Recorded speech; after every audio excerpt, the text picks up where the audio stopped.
Reloginho rodando, né? Hoje, dia 4/11 de 2020, estamos vendo, né, as notícias, quem será o presidente dos Estados Unidos? A expectativa está grande. Pois bem, segundão. Pois bem, hoje na aula nós temos já aqui presente nessa manhã Júlia Gabriele, Letícia Muniz, Cauã Menezes, e nós vamos falar sobre o imperialismo europeu na Ásia, galera. Exatamente isso. Então vem comigo, vou compartilhar a tela aqui com vocês. Então vamos lá. Pessoal que for chegando, a gente vai adicionando.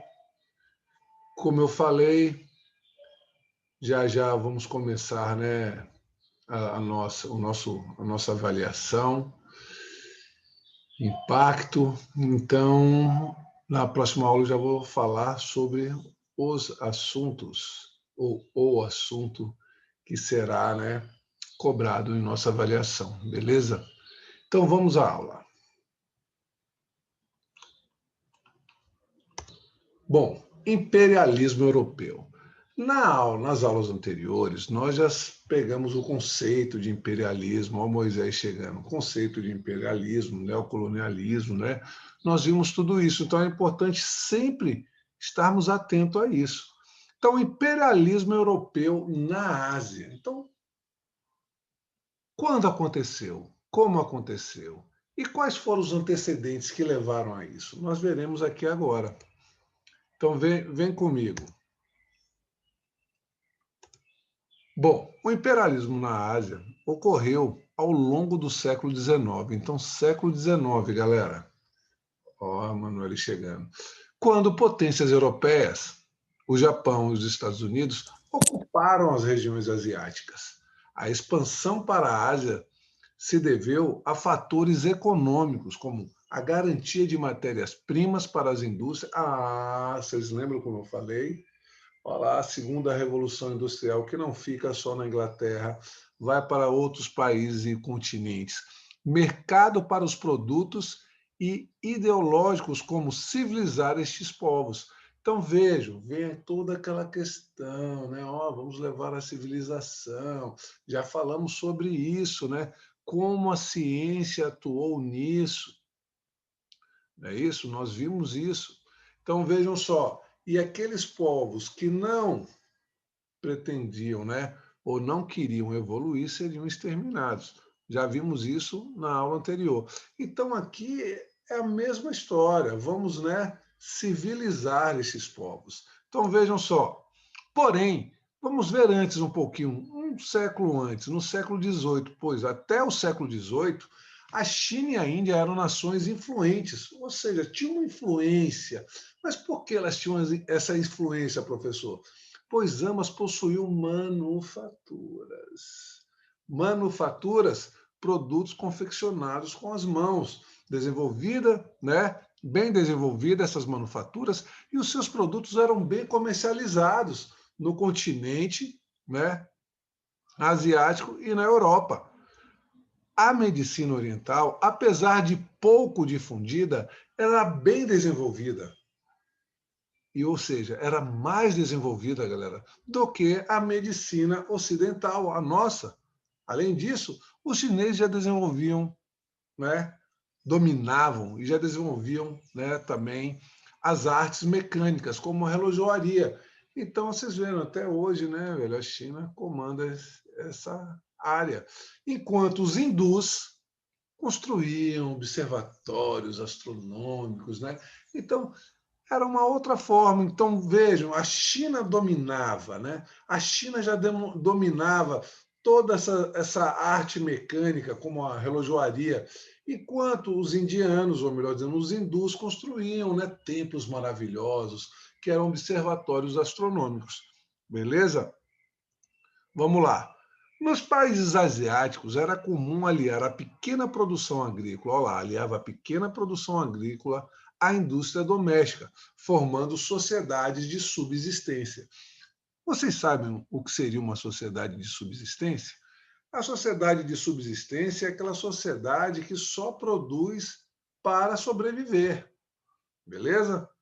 Então vejam só, Com a chegada dos europeus, olha aí, sobretudo dos ingleses, a indústria artesanal asiática foi extinta, porque eu já falei, já vimos sobre isso, nenhum país que irá dominar, ou uma metrópole, né, ou um país, uma grande potência, não irá permitir que a sua colônia produza manufaturas, porque o intuito é que ela venda os produtos para a colônia, beleza? E os habitantes vão deixar de ser, né, de ter aquela mão de obra artesanal, ou seja, para virar agricultores.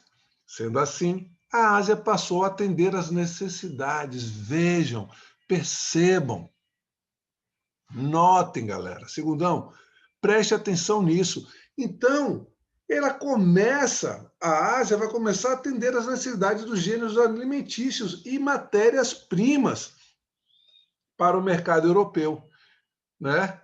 Então vejam, e por volta, deixa eu arrumar aqui,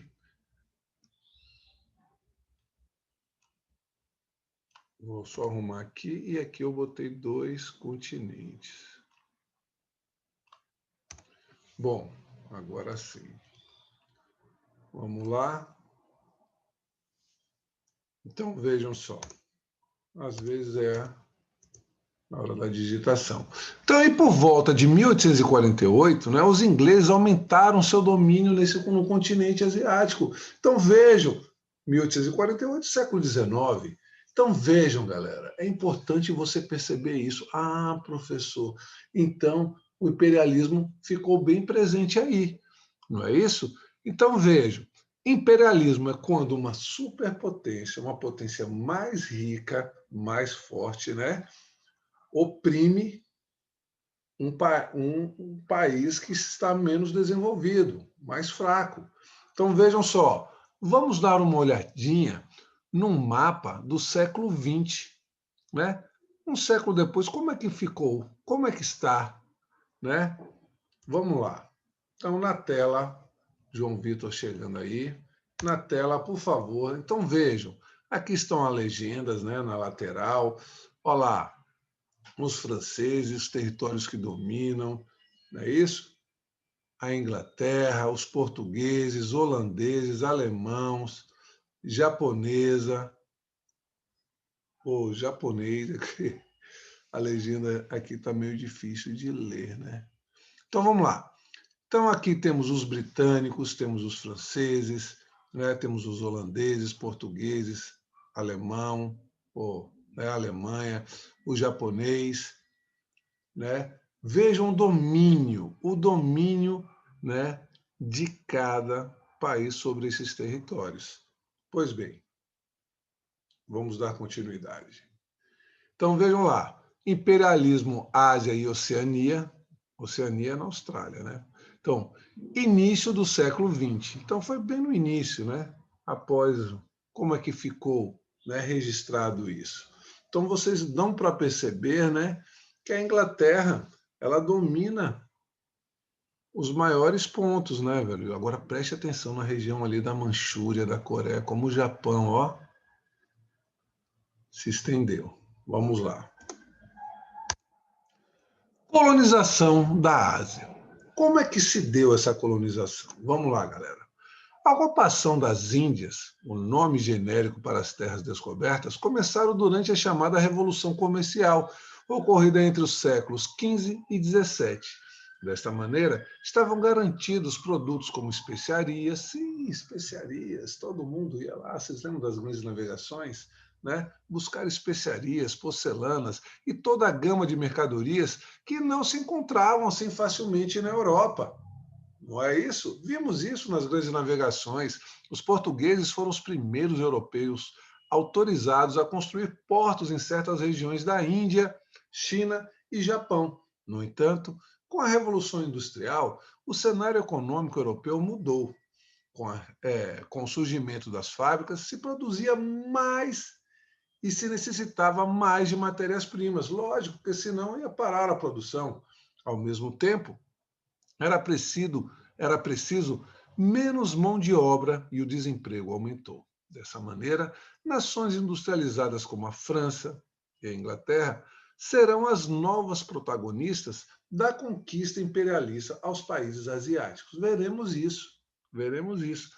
Então vejam, olha como era o cenário, olha como tudo vai acontecendo. Então, ó, um assunto de história está ligado ao outro. É importante perceber isso. Nesse contexto, né, a Inglaterra, a França e a Holanda foram ocupando os territórios na África e na Ásia. Mais tarde, o Império Alemão também se lançaria às conquistas de regiões por esses continentes. Então, vejam, o processo que cada país vai se industrializando, eles vão buscar matéria-prima e vão buscar o quê? Mercado, né? Para vender esses produtos. Igualmente, o Japão aproveita para invadir a Península Coreana e parte da China.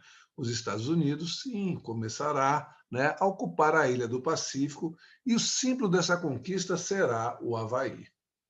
Pois bem, então nós estamos vendo como tudo está tendo sentido, né? Todo esse comércio, né?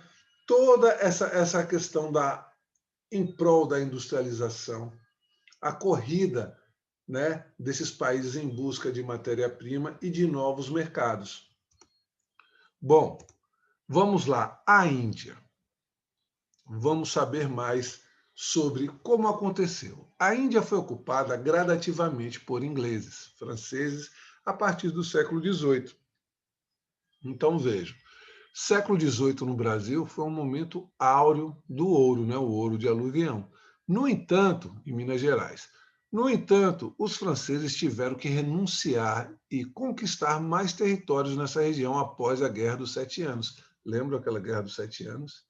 Ou seja, entre França e Inglaterra? Pois bem,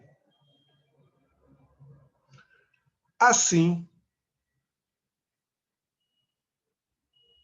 as zonas pertencentes à Grã-Bretanha ficaram conhecidas sob a administração da Companhia das Índias Orientais. Enquanto, então vejam, anota aí, Grã-Bretanha, Companhia das Índias Orientais, enquanto as outras eram administradas sob o regime de protetorado.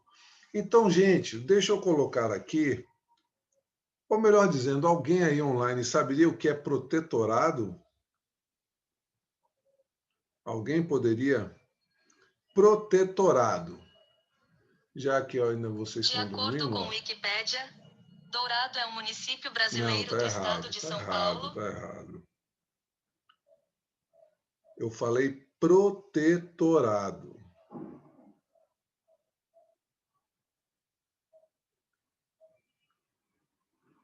Professor, achei aqui, só que não sei se está certo. Então vai lá. É situação do país ou território que vive sob protetorado. Período inglês no Oriente Médio. É isso? Só isso? Vamos lá. Olha lá, vou falar aqui. Ó. Protetorado. Aqui está a definição de protetorado. Território ou país que, no direito internacional, possui certos atributos de Estado independente, porém, sob outros aspectos, está subordinado a uma potência que decide sua política externa e tem a obrigação de o proteger e, às vezes, controla internamente seu governo, seu judiciário e suas instituições financeiras.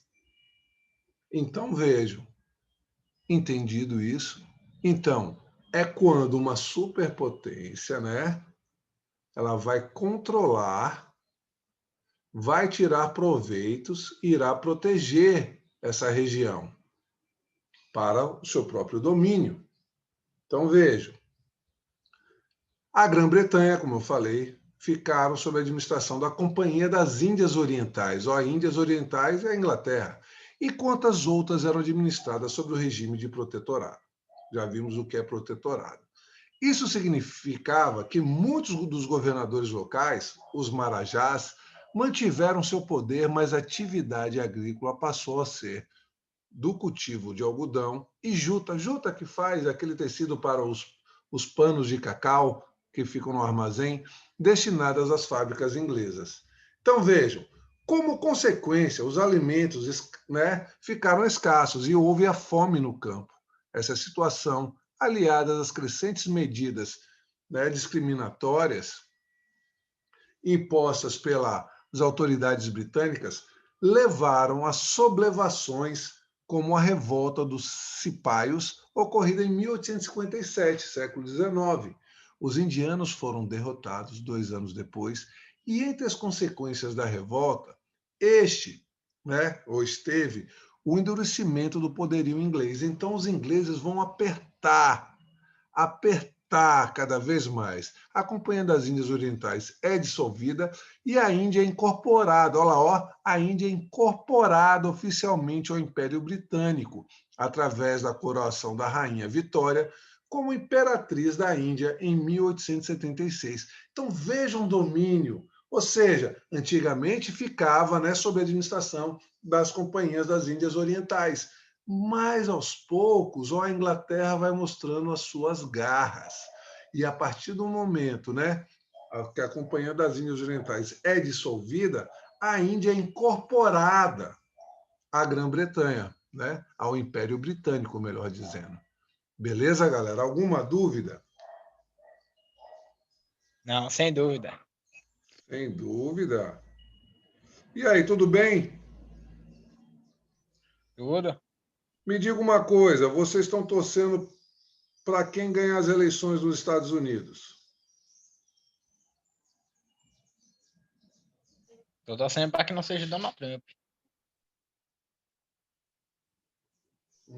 Só você. E aí, e as meninas aí acham o quê? Oi, professor. Oi. De um lado, Donald Trump, se ele se reeleger, Bolsonaro é capaz de se reeleger também. E do outro lado, o outro cara também quer tomar a Amazônia do Brasil. Aí, o melhor que vença. Porque é o seguinte, um lado é o conservadorismo, né, dos democratas, e o outro lado é o Trump com o nacionalismo extremo e com as viagens dele, né? Mas e aí?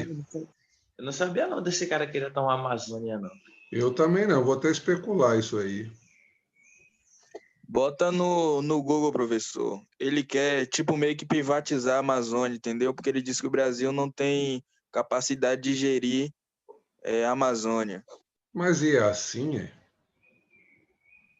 E daí? Oxe, e é assim, é? Eu também não entendi muito, mas ele disse que quer juntar todas as forças dos outros países para privatizar a Amazônia. Não entendi muito, mas é isso que ele quer. Ele acha que é bagunçado assim, chegar a privatizar e acabou. É. Tá dando pra começar a guerra. Não, guerra não, porque, né, já usamos a inteligência, não precisamos partir para a força. Mas vamos dar sequência, vamos lá. Vamos lá. Então, vejam só, a China. Essa imagem depois eu vou ampliar aqui e eu vou querer que vocês observem tudo que está aqui no texto está presente na imagem. Então, é uma charge, vamos lá. As imposições inglesas à China foram devastadoras. O governo chinês, né, dificultou as transações comerciais de chá, né, pleitadas pela Grã-Bretanha, que encontrou no ópio, sim, no ópio, a solução para obter mais lucro. Alguém saberia me dizer o que seria o ópio? Seria drogas, no caso? Pesquisa aí.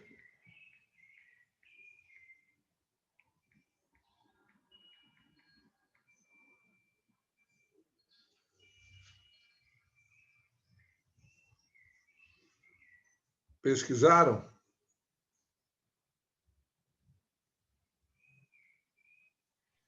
Tem alguma coisa a ver com a planta, professor? Ou sei lá. Então, mas pesquisa, bota aí no Google. O que seria o ópio?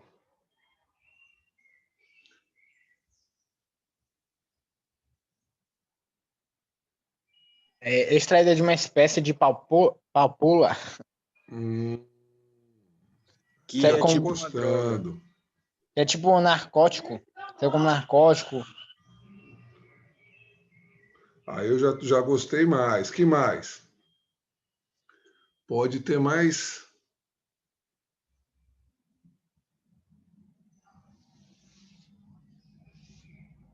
Ela serve como remédio analgésico e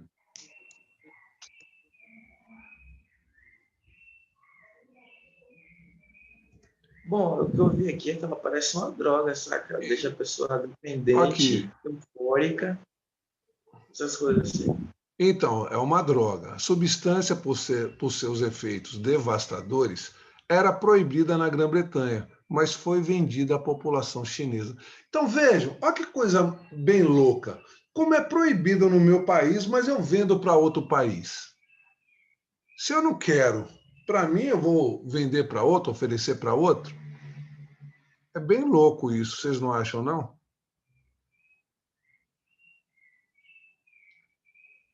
é mesmo. Vamos conversar mesmo. Não é? Então vejam, em pouco tempo, né, as pessoas se tornaram dependentes e o governo chinês fez um apelo aos britânicos que não comercializassem mais. Tudo isso foi em vão, porque imagine, é que nem você proibir de uma criança comer açúcar ou comer um chocolate, chupar uma bala. O açúcar é uma droga, ela vicia, né? Depois que você come ou bebe um suco com açúcar ou come um doce, pô, você fica. Vocês já viram? Às vezes o açúcar te dá energia. Você come uma barra de chocolate, né? Você de repente, deixa eu ver o que mais. Tanto é que as pessoas quando baixam muito a, as pessoas que têm, né, que baixam, eles têm que comer alguma coisa com açúcar para É glicemia que a fala, professor? glicemia, ou Ô, seja, professor, oi. eu Ficou tava sem áudio. reparando nesses dias nesses filmes assim dos Estados Unidos e parece que o doce dos Estados Unidos é muito mais forte do que o daqui do Brasil, né? Porque, tipo, lá eles mostram que as crianças ficam muito, muito, muito elétricas. E É, aqui eu acho que não fica assim, não. na real também é porque as crianças lá, elas são, de repente elas não têm essa liberdade assim como que eu digo a vocês. Lá, eu sou de São Paulo, então é o seguinte, vamos comparar Nova York, porque São Paulo é a segunda Nova York, né? Então, assim, em termos de produção, né? De ser um grande centro comercial, também tem, né, o outro lado que é a poluição, mas beleza, vamos pensar no seguinte. Eu, quando morava em São Paulo, eu vivia num apartamento e o meu recreio era o playground do prédio. Então, quando eu vinha para aqui, que eu vim para a Bahia, que eu tinha essa liberdade de ir para a praia a hora que eu queria, né, que eu quisesse, de ir para ali, para cá, eu brincava com os amigos de polícia e ladrão valendo quarteirões. Meu irmão, isso daí em São Paulo é impossível fazer. Então, é o seguinte, aí a energia concentrada, quando ela expande muito maior. Então, às vezes, agora, falando nos doces, sim, a questão é você comer um chocolate aqui no Brasil e comer um chocolate lá fora, a qualidade do chocolate ele é muito melhor.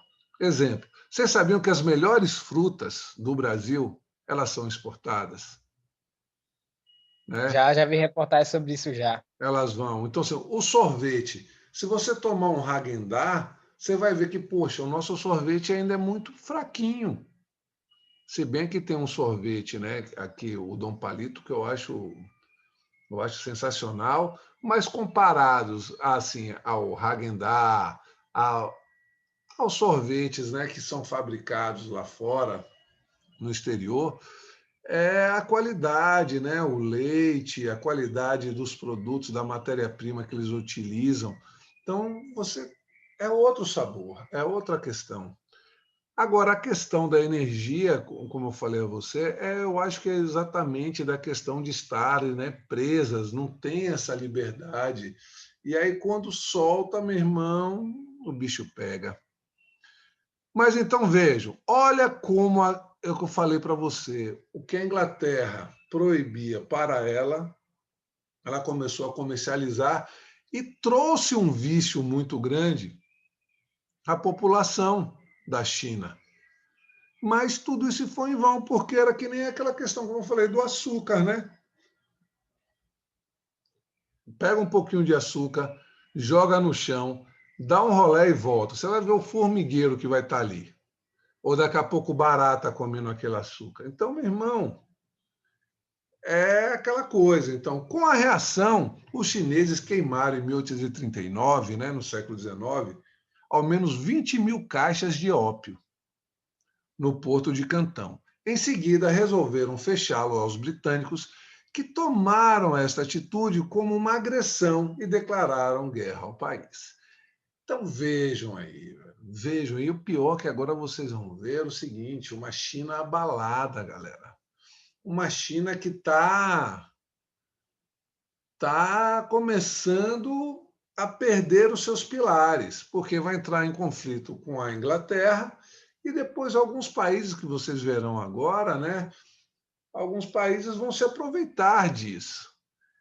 E aí o negócio vai ficar um pouco difícil. Vamos lá. Aí, A Guerra do Ópio. Vamos falar um pouco sobre o que foi esse conflito, né? A Guerra do Ópio, né? A questão dessa substância. O episódio ficou conhecido como Guerra do Ópio e teve efeitos catastróficos para os chineses, obrigados a assinar em 1842 o Tratado de Nanquim. Anota aí, grifa aí, bota no módulo ou faça aí um lembrete. Tratado de Nanquim, galera. Esse tratado, né, determinava a abertura de 5 portos chineses para os ingleses. E o pior, a transferência de Hong Kong, ou Hong Kong, para a Grã-Bretanha. Então, Hong Kong vai se tornar inglesa, vai ficar um bom tempo na mão dos ingleses. O Tratado de Nanquim foi a primeira série dos tratados desiguais, onde o Reino Unido tinha muitas vantagens comerciais, né, que é a China. Então, vejo, por isso que é tratado desiguais. Eu acho que aqui no módulo de vocês, né, fala muito bem disso. André, Na página 15. Na página 15, ó. Tratados desiguais, tratados diplomáticos, que se afirmava a posição de subserviência, ou seja, quando você tem que servir, né, do Império Chinês, diante a investida imperialista das potências ocidentais. Então, gente, aí a gente começa a compreender um pouco o porquê, às vezes, os orientais, né, têm esse amargor, né? Às vezes o imperialismo nos prova isso. Eles não é do nada que sai, mas é uma questão, né? Às vezes o país imperialista ele vai querer lucrar cada vez mais, cada vez mais, cada vez mais, cada vez mais, e aí vai começar a mostrar as suas garras. Gente, vocês estudaram comigo a questão das 13 colônias, e vocês viram que os Estados Unidos, né, ele era a colônia da Inglaterra. Aí fez tudo, lutou e pegou ajuda para se libertar das garras inglesas, mas a partir do momento que ele se torna independente, ele começa a fazer a mesma coisa. Notem, vejam aqui na América mesmo, a doutrina Monroe, América para os americanos. Nenhum país europeu pode colonizar mais a América, só os americanos. E eu vou voltar a falar isso. Pode olhar aí para você ou para a sua casa, para o seu guarda-roupa. Deve ter algum produto americano em sua casa, no seu dia a dia. Então aí vocês percebem a força. Então a França e os Estados Unidos, olha lá como eu falei para vocês, aproveitaram a fragilidade da China para assinarem tratados comerciais com esses países. Então todo mundo vai querer tirar o quê? Um pedaço. É que nem aquela história, né, que o caminhão tombou e ao invés de o pessoal ficar se preocupando com o motorista, para, o cara já perdeu o caminhão, porque o caminhão, né, foi avariado, mas e a carga? Vamos proteger, vamos pegar essa carga, guardar para quando ele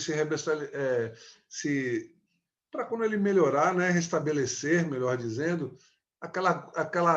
toda a carga que ele transportava está ali intacta. Mas não, é isso que acontece? É isso que acontece? Não é. Uma vez mesmo, eu estava viajando de carro, eu estava indo no sentido Rio. Poxa, um caminhão de pneus virou. E, meu irmão, a galera não estava nem aí.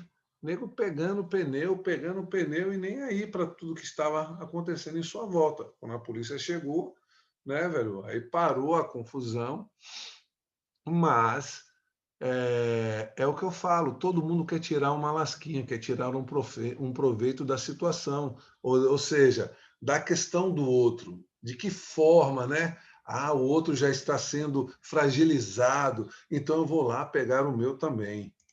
Beleza? Então vamos lá. Revolta de Taiping.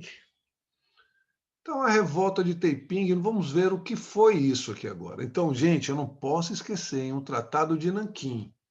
João Vitor tinha caído, voltou agora aqui. O golpe maior, porém, ocorreu em 1851, com a revolta de Taiping, 1851 a 1864, galera. Motivada por questões religiosas, pela insatisfação dos camponeses com o governo imperial e com a invasão estrangeira. Então, vejam, vai começar a rolar um problema interno, aonde, né, toda a questão religiosa, né, pela insatisfação dos camponeses chineses, né, com o governo imperial, com a invasão estrangeira. Lógico, ninguém vai gostar. Imagine aqui em Ilhéus mesmo, acontecesse isso aqui no Brasil e Ilhéus tivesse, de repente, estava sendo invadida por estrangeiros. Então a população local vai começar a não gostar disso e vai pedir, né, para as lideranças que tomem alguma atitude, ou senão eles vão tomar essa atitude. Pois bem, os americanos e britânicos apoiaram militarmente o imperador a fim de garantir futuras vantagens. Olha para isso, galera. Calcula-se que o conflito tenha deixado 20 milhões de mortos, entre feridos de guerra, fome e doença. Então, veja, olha o que está acontecendo aí. É tudo que nós estudamos.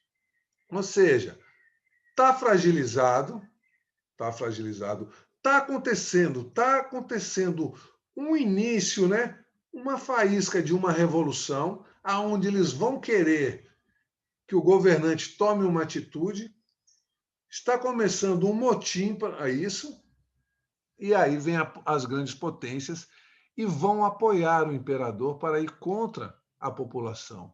Nós já vimos isso.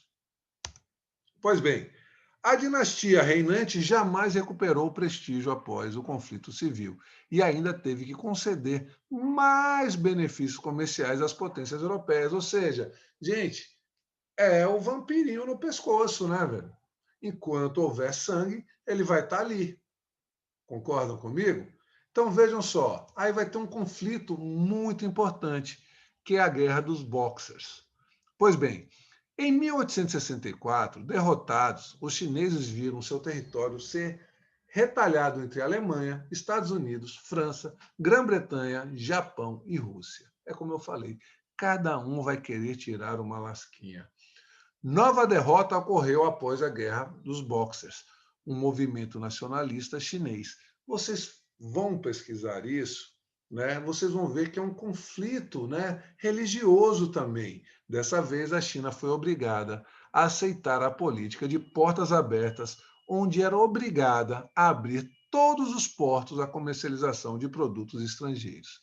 Então, vejam, galera, dessa forma, né, a China está completamente sem ação. Está entregue. Beleza, galera? Então, 3 minutos para acabar a aula. Alguma dúvida por enquanto? Não. Não, né? Então, eu vou voltar aqui só uma coisa aqui para vocês darem uma olhada, que chega, é importante.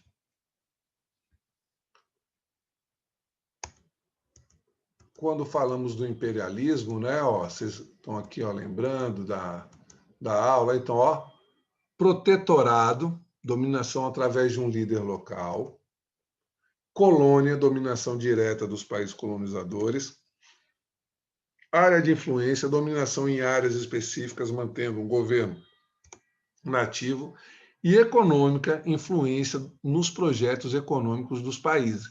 Então, galera, é importante eu saber que tipo de imperialismo que acontece. Imperialismo século XIX e XX. Beleza? Nos encontramos amanhã, tá bom? E fica ligado aí nas eleições, hein? Porque é uma questão que pode abalar economicamente o mundo inteiro, né? Quem será o novo líder dos Estados E Unidos? influenciar o Brasil nos comércios também, né? Também, lógico que sim. Então, galera, um grande abraço. Até amanhã. Tchau, tchau. Falou. Tchau, professor. Valeu, professor. Tchau, professor. Tchau, tchau.